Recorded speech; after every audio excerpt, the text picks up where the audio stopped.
Welcome to my first commentary. Quick commentaries are just going to be a few things I'll point out. Quick commentaries will not interfere with my regular commentaries. That's why I split them up. Alright, let's get this started. MLP Review, aka Joshua Culvyhouse, is a reviewer, but he's also a commentator. Joshua's main channel is Joshua's Culvyhouse, and that's where his commentaries are located. He's a confusing commentator, and that's all I'm gonna say for now. I'll wait until I cover him on my original commentaries, because trust me, I'm going to have to do that anyway. For now, let's just check out his recent review. Friendship is Witchcraft. Hey, I was gonna review that! Well, I guess I'm going to be learning from the master reviewer. I'm just an average reviewer who just started reviewing back in 2014, and then I started back reviewing in 2015. And you started reviewing in 2015! You started in June, and I started back in July of 2015. Take it away, master reviewer.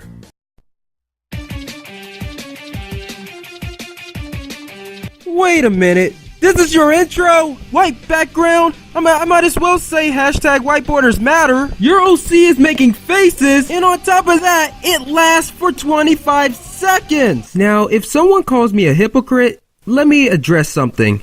At least I do more than just making faces. Sure, my intros are like 21 or 26 seconds, but again, I do more than just making faces. My intro shows various types of movements that can be entertaining. It's not just standing there. I sometimes use clips of different sorts of media. And last but not least, I use music. I make the music sync in with the settings. That way, not only I can enjoy it, but other people can as well. Man, I ramble a lot. Why do I do that so much? Oh yeah, to explain.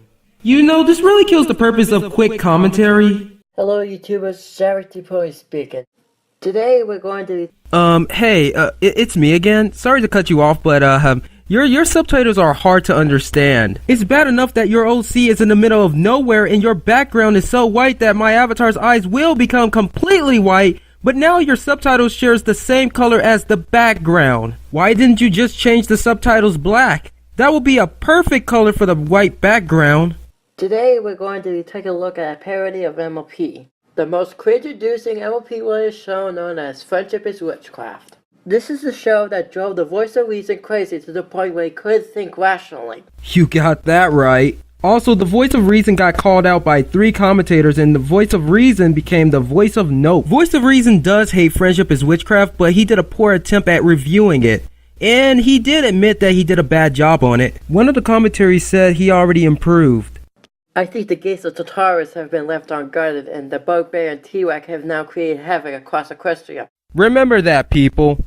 Remember that. Let's just get this over with. Starting with the perfect swarm. I'm sorry if I keep doing this, but I'm going to have to say this. The Perfect Swarm is a parody of Swarm of the Century. Some people will think that you skipped to episode 10. Now, I bet I know what you're going to say. They know what Friendship is Witchcraft is, and plus I stated it at the end of the episode that it's episode 1. Maybe some people do, but for newcomers, they don't know how Friendship is Witchcraft works. And for the second one, yes, you did state it at the end, but that's the problem. The end. You couldn't just say episode 1, The Perfect Swarm? That would have been perfect.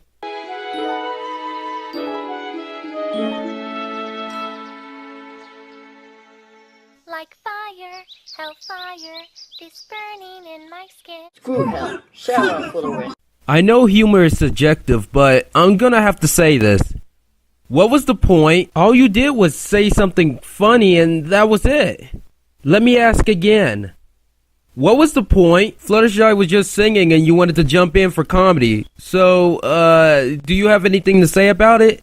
I guess not.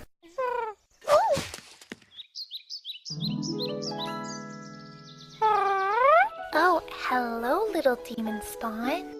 Your giant eyes mean you're cute. Oh, did you find a new friend? I killed it. Very good. The conditioning worked.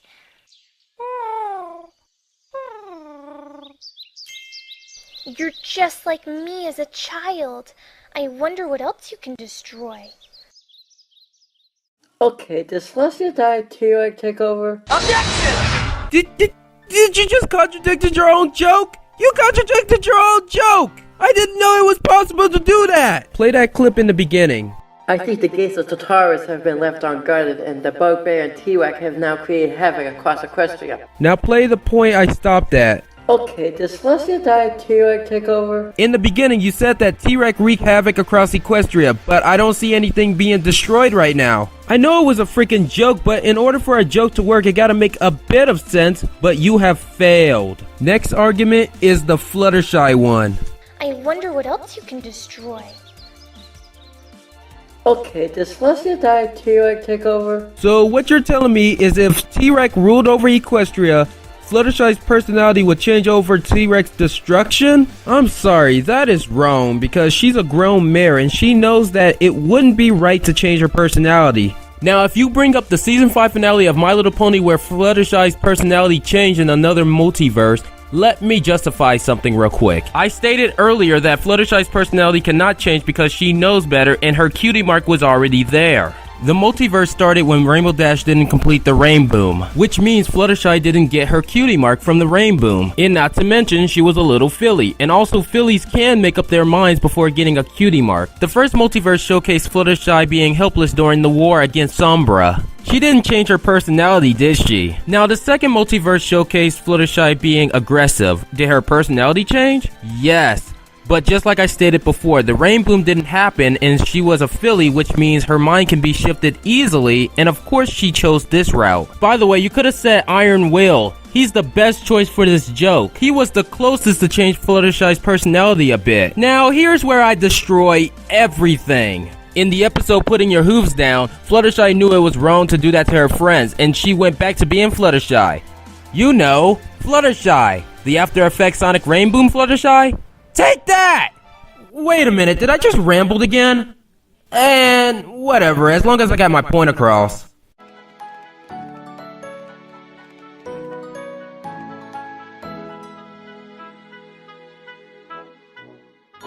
You know, it's kind of weird that I haven't edited the banter the first time.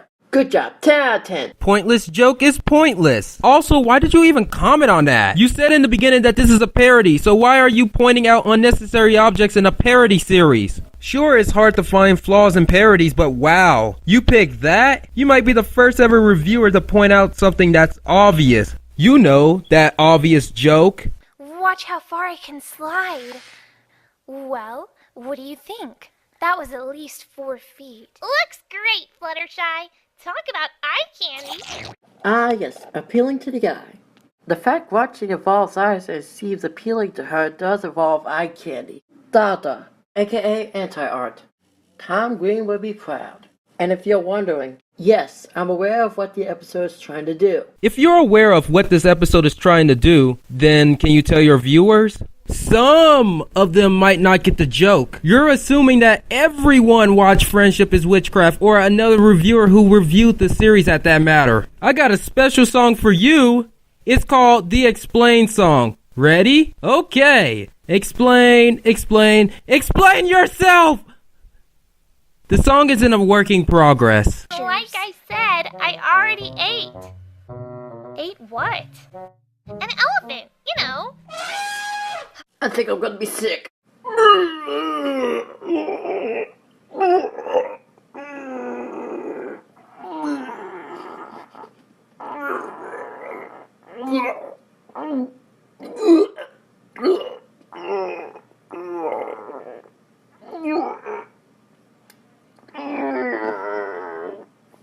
That joke lasted longer than expected, and plus, why does this feel like a reaction than a review? Hang in there. We'll just push our ball of troubles away to the next town over. Then they'll be their problem, not ours. Because moving the problem is the exact same thing as solving the problem, isn't it? Media clips. I love them so much. Great joke and all, but just to let you know, even though you probably do know, that was the point. Moving the problem, it was established here and at the end that it was intentional. Losing her gypsy magic. Her evil gypsy magic. Aren't gypsies classified as stage magicians? Hold on, let me look it up.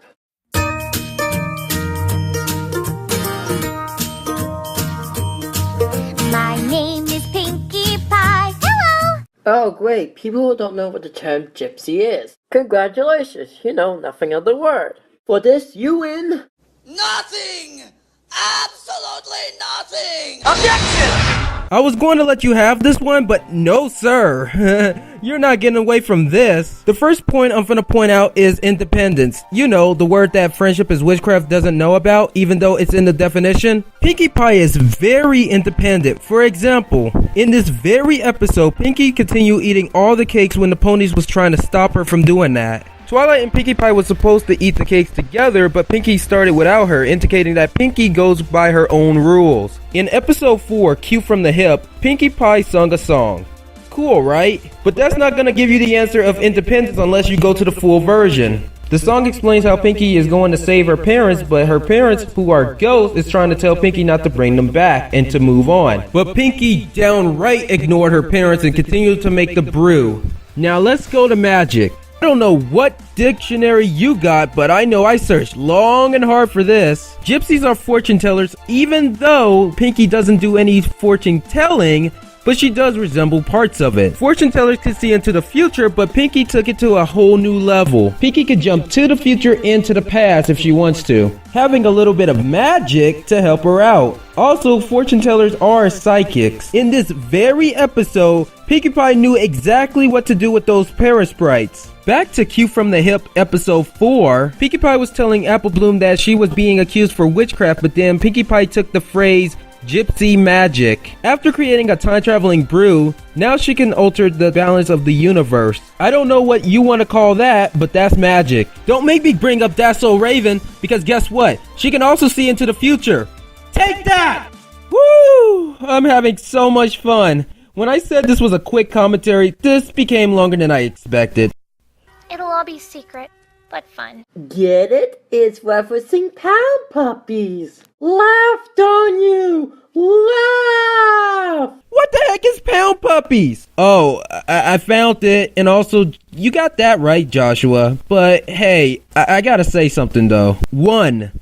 Comedy is subjective. 2.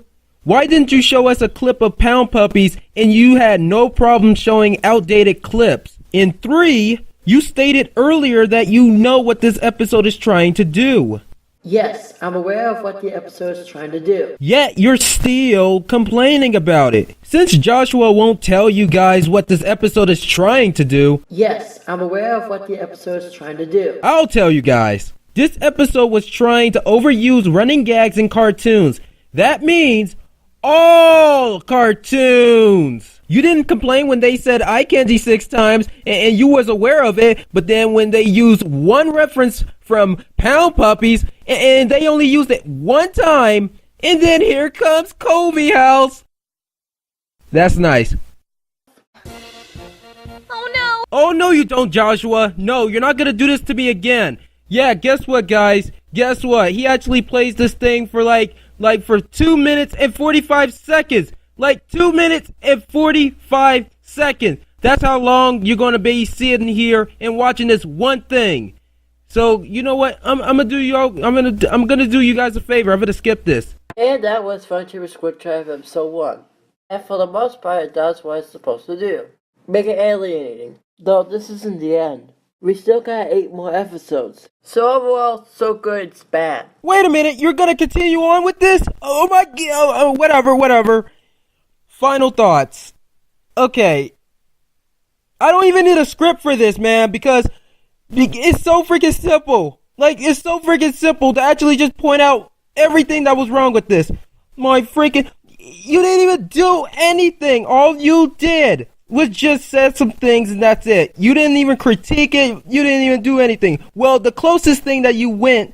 Like, the closest thing that you ever critiqued was the freaking gypsy thing. But guess what? You even got that wrong too.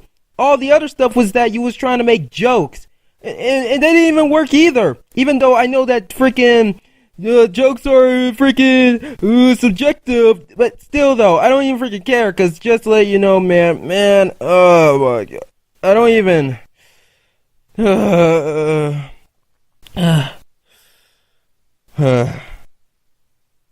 didn't even feel like a review, it felt like a freaking reaction.